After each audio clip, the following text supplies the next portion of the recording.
发出来的这一个教室排座位的小工具啊。那一样呢，就是有英文的界面跟中文的界面啊。好，那为了快速介绍，所以我已经把学生的16个名字先打好在这里啊。好，那使用的方式很简单。首先呢，您就是先把这个班级的名称打进去，好比说701班，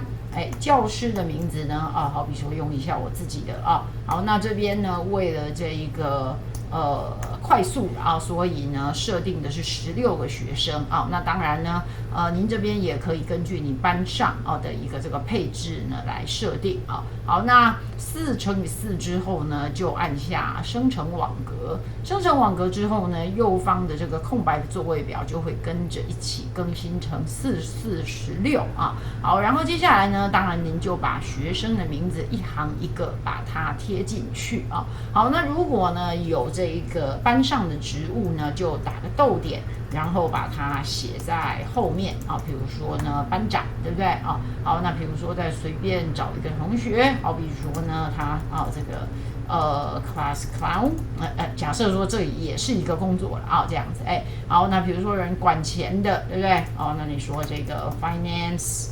这样子OK， 或者是 money manager 随便好，然后呢，把这个学生的部分完成之后，就载入学生。这时候呢，我们就会看到像这样子好，那这时候其实你也可以选择一个一个的把它拉进来，对也可以像这样把它拉进来，好，但是我们先把它放回去吧，这样 OK。好，然后接下来呢，您就可以来设定规则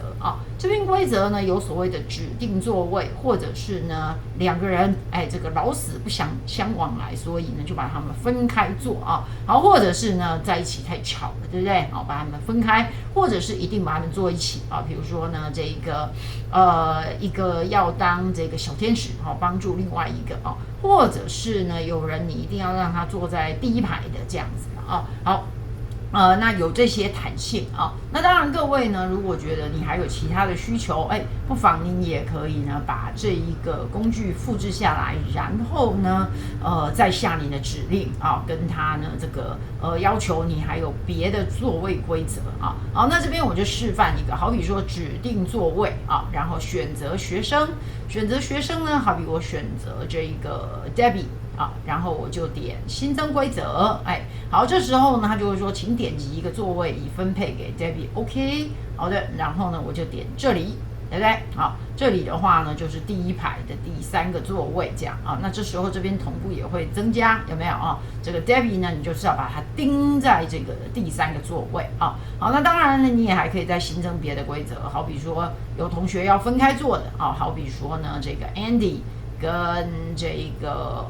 比如说 Emily， 他们呢一定要分开坐那我就来新增规则，有没有？好，这边就会出现的好了之后呢，我们就可以点随机分配座位，好，那我们来印证一下Debbie 呢，你看就是被定在这里，对不对？好，然后呢 Emily 在这里，那 Andy 在哪里呢？在这里，对，就是他们没有坐在一起这样子好，再点一次看看。再按一次看看是不是这个规则还是有对，没错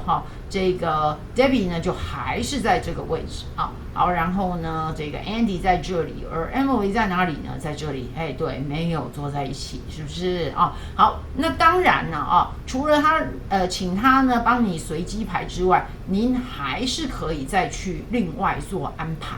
好比说呢这个Betty 你想要把它挪过来这里那呢这个 Ed 就会被丢到这个上面这边未分配座位的好，然后你就再把它摆下来，这样子就可以好，所以呢除了让它随机分配座位之外，您也可以呢手动的去安排部分的座位好，然后呢你就可以按个储存，它就把它储存在你的电脑里头，这样子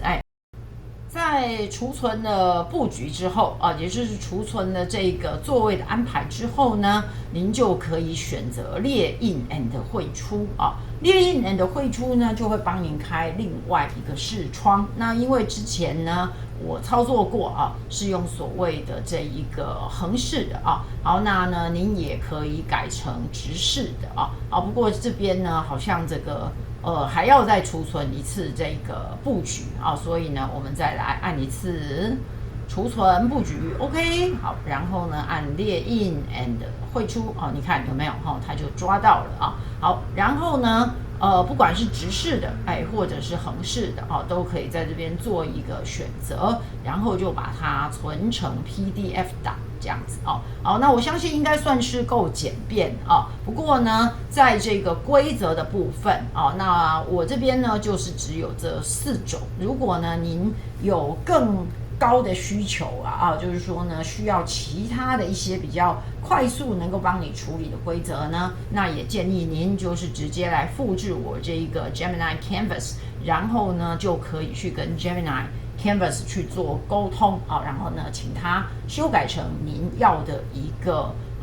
状况好，然后呢这个最后再提醒的就是这里就是呢如果那个同学没有任何班上的职务，当然就是只有写名字如果有的话呢，那就是用个逗点把它隔开，然后后面呢再加上他的职务这样子呢，在汇入的时候，它就会连这个一起放进去咯。好的，那就是很快速的跟大家介绍到这里，希望这个工作希望这个工具对于呢即将开学的大家能够有一些小小的帮助省一点力气。谢谢大家，拜拜。